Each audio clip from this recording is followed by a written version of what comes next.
تو یہ ایک اچھی علامت تھی. جس طرح آپ کہہ رہے ہیں کہ پاکستان فرسٹ ہونا چاہیے اور پاکستان کی بھلائی کے لیے سب کو ایک سوچ ہونی چاہیے. تو ایک سوچ کیسے آئے گی اگر ایک ادارہ یا ایک ادارے کا سربراہ جو ہے وہ صدر مملکت سے ملنا ہی پسند نہ کرے؟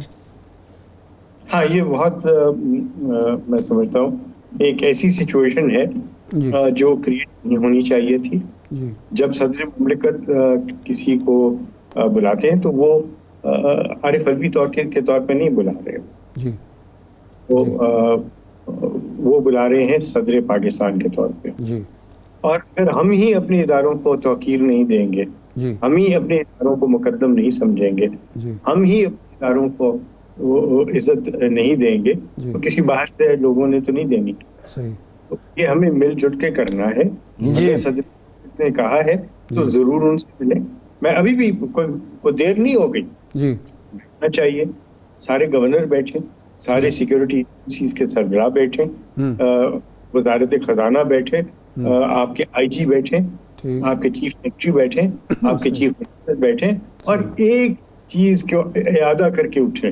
اور وہ مسلم قسم کا ادارہ ہونا چاہیے، اور اپنا وہ نہ صرف ارادہ ہو بلکہ اس ارادے کو وہ پورے طریقے سے امپلیمنٹ کریں. اور وہ کیا ہے کہ آنے والے دنوں میں بھلے ہلکا بندیاں ہوتی رہیں، آپ سے پہلے الیکشن کا انعقاد کا اعلان ضرور کر دیں اور لوگوں کو نظر آئے کہ اس پوری توجہ ہو رہی ہے، اس پہ کام ہو رہا ہے. جی اچھا اشتر صاحب، صحیح ہے. اب معاملہ یہ ہے کہ آج چیف جسٹس آف پاکستان نے بھی کہا کہ اپنے ریٹائرمنٹ سے پہلے یہ جو نیب ترامیم کیس ہے اس کا فیصلہ کر کے جاؤں گا. تقریباً 50 سے زائد سماعت ہو چکی ہیں. اگر یہ جو قانون سازی ہے یہ معطل یا کالعدم کر دی جاتی ہے تو وہ کیسز جن پہ فیصلے ہو چکے ہیں اس نئے قانون کے تحت، ان کا سٹیٹس کیا ہوگا؟ کیا وہ دوبارہ کھل جائیں گے؟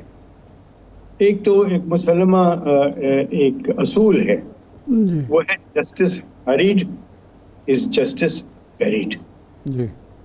اب اس معاملے میں اور بہت سارے اور معاملات ہیں جس میں واشگاف الفاظ میں کئی ججز نے جو سپریم کورٹ کے جج ہیں اتنے ہی مقدم اور محترم ہیں جتنے کی چیف جسٹس ہیں. چیف جسٹس ان کو نہ ٹرانسفر کر سکتے ہیں، نہ ان کو ڈیموٹ کر سکتے ہیں، نہ ان کی تنخواہ میں کوئی کمی لا سکتے ہیں، نہ ان کی تنخواہ بڑھا سکتے ہیں، نہ ان کو برات دے سکتے ہیں. تو یہ برابر کے سب لوگ ہیں. اور جہاں سپریم کورٹ کی آئین میں وہ ہے chief justice and the other ججز. جب اتنے سارے ججز نے کہا کہ آپ برائے مہربانی ایسے معاملات میں فل کورٹ بنائیں اور فل کورٹ اس کی ہیئرنگ کرے، کوئی حرج نہیں. ابھی بھی میں بتاؤں آپ کو، بھلے 50 ہیئرنگز ہو گئی ہیں، بھی اگر فل کورٹ بیٹھے گا تو میں آپ کو یقین سے کہتا ہوں کہ جو فیصلہ آئے گا وہ درست فیصلہ ہی ہوگا. یہ نہیں ہو سکتا کہ اگر ایک پرٹیکولر سیٹ آف ججز کرے گا تو وہ درست ہوگا اور ایک سیٹ آف ججز جو ہے وہ کرے گا تو وہ کچھ اور ہوگا. ایسا نہیں ہے. جب آپ فل کو بٹھا دیتے ہیں تو آپ کے اندر اس میں ہمیشہ بھلائی ہوتی ہے. اجتماعی وزڈم جو ہے وہ سب سے اچھی. صحیح. نہیں، سوال ان کا یہ تھا کہ اگر یہ فیصلہ آتا ہے، کیونکہ اب تو فیصلہ محفوظ ہو گیا ہے نا جی، فیصلہ تو اب آئے گا. فیصلہ اگر آتا ہے اس کے خلاف، ترمیمی ایکٹ کے خلاف، قانون سازی معطل ہو جاتی ہے، قانون سازی معطل ہوتی ہے. تو جو کیس جن کیسوں کا فیصلہ ہو چکا ہے ان پر بھی یہ اثر انداز ہوگا کہ نہیں؟ جی وہ پھر ری اوپن ہو جائیں گے. اچھا. آپ یاد کریں کہ اسی طرح کی ایک پہلے لیجسلیشن تھی جس میں کیسز کو ختم کر دیا گیا تھا. ٹھیک ہے. اس کے بعد جب وہ لیجسلیشن ختم کر دی، وہ آرڈیننس تھا این آر او، جی عام میں N R O national reconciliation تھا، جس کے تحت جو بھی فیصلے ہوئے تھے وہ پھر ری اوپن ہو گئے تھے. اور دیکھنا ہوگا کہ اپنی ججمنٹ میں یہ کیا لکھتے ہیں. مجھے لگتا یہ ہے کہ جب پارلیمنٹ نے یہ سب کچھ کیا تو پارلیمنٹ نے جو کچھ فیصلہ کیا اس میں کورٹ انٹرفیئر نہیں کرے گی. اچھا ٹھیک ہے. ٹھیک.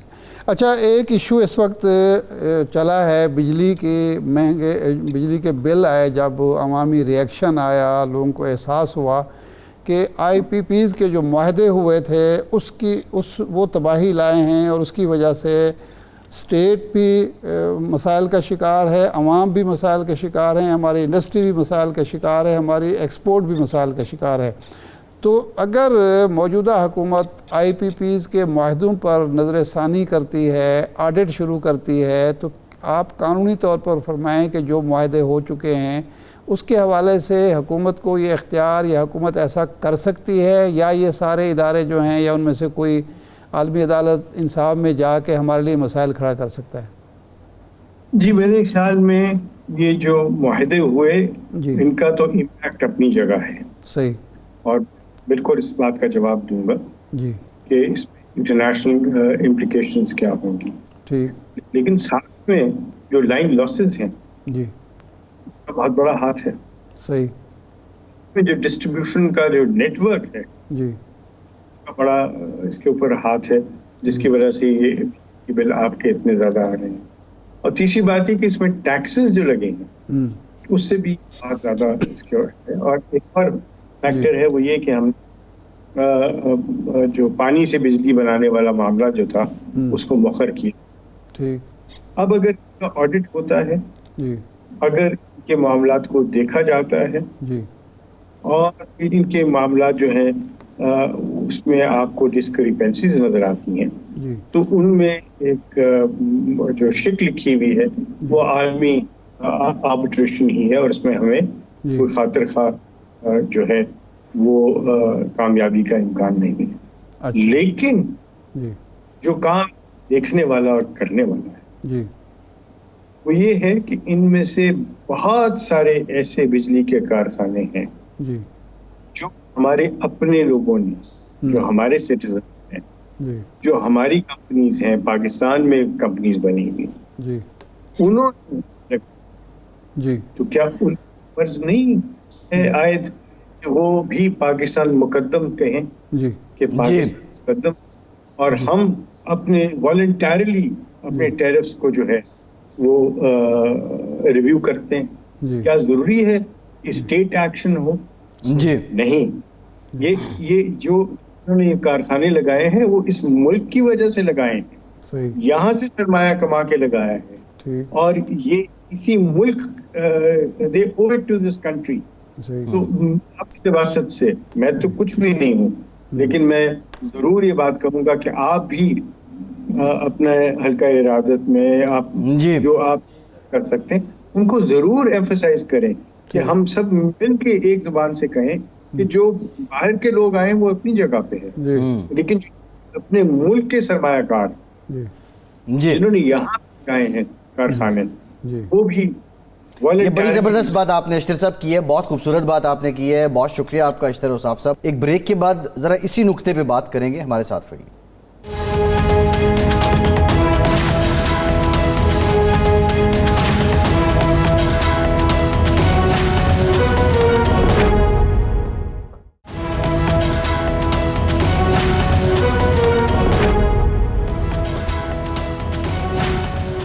بریک کے بعد ایک بار پھر سے آپ کو خوش آمدید کہیں گے۔ ارشاد صاحب بڑی خوبصورت بات کی اشتر اوصاف صاحب نے بریک سے پہلے، اور مجھے بڑی اچھی لگی کہ وہ جو باہر کی چائنا کی کمپنیاں ہیں یا گلف کی کمپنیز ہیں یا یورپ کی ہیں جن کے ساتھ ہمارے معاہدے ہیں، ان کو اگر ہم چھیڑتے ہیں تو پھر تو معاملہ آربیٹریشن میں جائے گا اور وہاں پہ ہماری کامیابی کے امکانات کم ہیں۔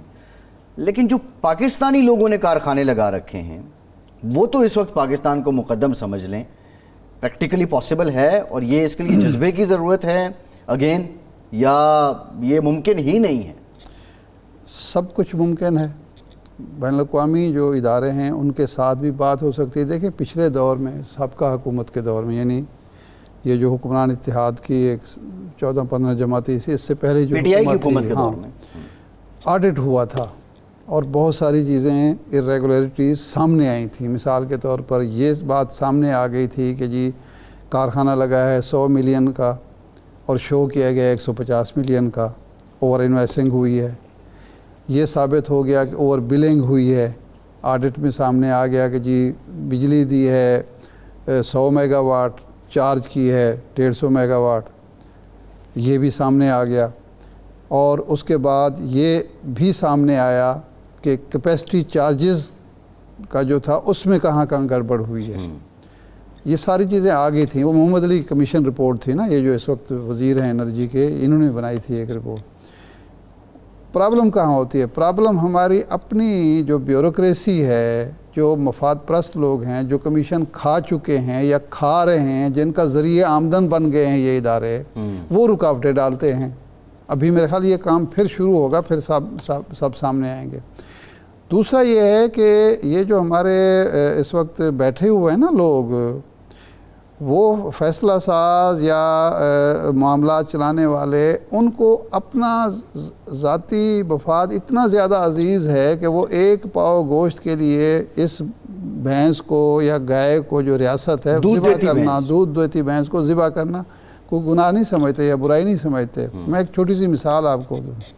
یہ 2010 یا 11 کی بات ہے. تو جہانگیر ترین صاحب نے، وہ چونکہ شوگر مل وغیرہ ان کی بڑی ہے تو وہ بجلی پیدا کرتے تھے، تو انہوں نے آفر کی کسی ڈسکوز کو یا واپڈا کو کی ہوگی، اب مجھے اس کا پورا یاد نہیں ہے، کہ جی میں آپ کو بجلی دیتا ہوں کیونکہ میری وہ وہاں بھی سستے داموں دیتے ہیں، تو یہ میری ایکسٹرا بجلی ہے. تھوڑی تھی، 2-4 میگا واٹ ہی ہوگی. تو وہ ریٹ جو انہوں نے دیا وہ منیمم ریٹ تھا. بائی پروڈکٹ سی وہ سمجھتے تھے کہ چلو جی ٹھیک ہے، اس طرح سے مجھے کچھ پیسے آ جائیں گے. تو وہ رکاوٹ ڈالنے شروع ہو گئے. کئی مہینے گزر گئے. پتہ یہ چلا کہ جناب وہ کہتے ہیں کہ آپ سے ہم اتنی سستی بجلی لے لیں اور باقیوں سے، اور اس میں ایک پنجاب حکومت کے ایک بہت اہم شخصیت بھی تھی، ان کے صاحبزادے تھے، ان سے ہم 3-4 روپے پر یونٹ مہنگی بجلی لے رہے ہیں. آپ سے سستی کیسے لیں گے؟ آپ سے سستی کیسے لیں؟ جی. تو انہوں نے کہا یار ان سے کہو کہ وہ بھی سستی کر دیں، کہ وہ تو تیار نہیں ہیں. تو اگر یہ ہوتا اب یہ بجلی خرید کو ان کو کہتے ہیں کہ حضور آپ سستی کر دیں. لیکن نہیں، مطلب ہے کیونکہ نہیں، اس میں جو انہوں نے مہنگی بجلی لے رہے ہوں گے وہ ان کے جیب میں بھی کچھ نہ کچھ جا رہا ہوگا نا، یا جا چکا ہوگا. تو بنیادی چیز یہ ہے کہ اب اتنے سال ہو گئے، یہ 94 میں سے کام شروع ہوا ہے. اربوں خربوں یہ کما چکے ہیں، مقامی اور بین الاقوامی دونوں. ان سے اگر کہا جائے بھئی اتنا کچھ آپ نے کما لیا، اب رحم کرو اس ملک پر، اپنے کیپیسٹی چارجز والا جو شیک ہے اس پر نظر ثانی کرو، یہ جو ریٹس ہیں اس کو ذرا نئے سرے سے وہ کرو، یہ جو اوور بلنگ ہے یہ ختم کرو. لیکن کرے کون؟ بالکل ٹھیک ہے. وہ شاید تیار بھی ہو جائیں تو کیا یہ ہمارے ادارے تیار ہوں گے؟ یہ ہے بنیادی مسئلہ. صحیح ہے. اچھا ارشاد صاحب، ایک جو بات عرفان اقبال شیخ صاحب نے کی کہ ان کی جو میٹنگ ہوئی آرمی چیف کے ساتھ، اس میں یہ بات بھی آئی کہ محمد بن سلمان نے کہا کہ بیوروکریسی رکاوٹ ہے. جی. آپ کئی مرتبہ کہہ چکے ہیں کہ آپ چائنا گئے تو چین کے بھی یہی ریزرویشن تھے. بالکل. بیوروکریسی کا مطلب ہے کہ نظام. دیکھیں نظام چلانا نظام ہے، بیوروکریسی اکیلی تو نہیں ہے نا، سارے ملے ہیں. نظام اس امام میں سب ننگے ہیں. جی. اب دیکھا یہ جائے جو پاکستان کے اندر فالٹ سیاسی نظام میں ہے یا معاشی نظام میں، کیونکہ معاشی نظام تو مشروط ہے. اب اس مسئلے کا حل کیا ہوگا؟ دیکھیں سب باتیں اپنی جگہ ہیں، لیکن 6-8 مہینے سے زیادہ تو یہ سیاسی جماعتیں کچھ نہ کچھ اپنا شروع کر دیں گی معاملہ چلانے کو، اور الیکشن بھی اگر نہیں بلاخر ان کے پاس معاملات جانے ہیں. الیکشن اگر ہوتے ہیں ہوں گے اور الیکشن کے بغیر چارہ نہیں ہے تو انہی کے پاس جانے ہیں. دیکھیں سسٹم میں ہی خرابی ہے، قانون سازی کی بات نہیں، قوانین میں کوئی خرابی نہیں ہے. سسٹم سے مراد یہ ہے کہ جتنے یہ لوگ سسٹم کا حصہ ہیں، جو فیصلہ ساز ہیں، انہوں نے یہ طے کر لیا ہے. جو بات آرمی چیف صاحب نے کہی کہ جی ساری جماعتیں ایک جیسی ہیں، سب جگہ برے بھی ہیں اچھے بھی ہیں، اور یہی ہو رہا ہے. ہوتا یوں ہے کہ یہ مافیاز جو ہیں، جو بھی حکومت جس وقت آتی ہے یہ اس کو گھیر لیتے ہیں اور اس کو ایسے ہی ادھر ادھر گھماتے ہیں گلیوں میں کہ وہ راستہ ہی بھول جاتے ہیں، اور پھر اپنا مفاد ہر کوئی وہ کرتا ہے. آپ دیکھیں گے کہ ایک خاص ٹولہ ہے، ایک لوگوں کی ایک لسٹ بنائیں جو ہر حکومت نے کسی نہ کسی طریقے سے شامل ہو جاتے ہیں. جی. یعنی کوئی نہ کوئی راستہ وہ ڈھونڈ ہی لیتے ہیں، نوسر باز ہیں وہ.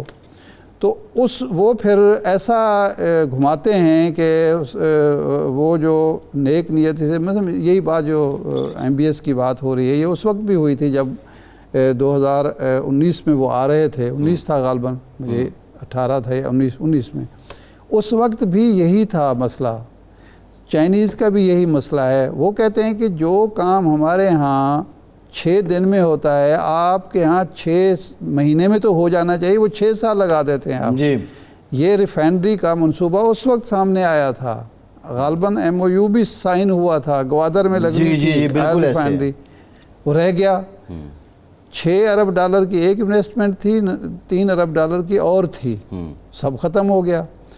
انڈیا نے، وہ بھی ہمارے جیسے لوگ ہیں، یہ سارے لوگ جو ہمارے دوست بھی ہیں، بھائی بھی ہیں، مسلمان بھی ہیں، آپ نے کبھی اندازہ لگایا ہے کہ ہماری اور چائنا کی جو اپنی تجارتی ہجوم ہے وہ کتنا ہے، اور انڈیا اور چائنا کا کتنا ہے؟ وہ حالانکہ ایک دوسرے کے مخالف ہیں، انڈیا کا وہ حالانکہ ایک دوسرے کے مخالف بھی سمجھے جاتے ہیں، سیاسی محاذ پر، سفارتی محاذ پر، دفاعی محاذ پر مخالف ہیں۔ ان کی تجارت زیادہ ہے، ہماری تجارت کم ہے۔ سعودی عرب ہے، UAE ہے، قطر ہے، ہمارے ہاں نہیں کرتے انویسٹمنٹ، وہاں کرتے ہیں، اس لیے کہ انہوں نے آسان کر دیا ہے۔ انہوں نے کہا ہے کہ آپ آئیں یہاں پیسہ لگائیں، آپ بھی کمائیں، ہم بھی کمائیں۔ ہم کہتے ہیں نہیں جی نہیں، آپ آ کے پیسہ لگائیں، ہم کمائیں، آپ جائیں جہنم میں۔ اور اس ذہنیت کی وجہ سے کوئی آنے بالکل ٹھیک ہے۔ ارشاد صاحب، پروگرام کا ٹائم ختم ہو گیا، بہت شکریہ آپ کا، آرام سے اتنا ہی اجازت دیجیے۔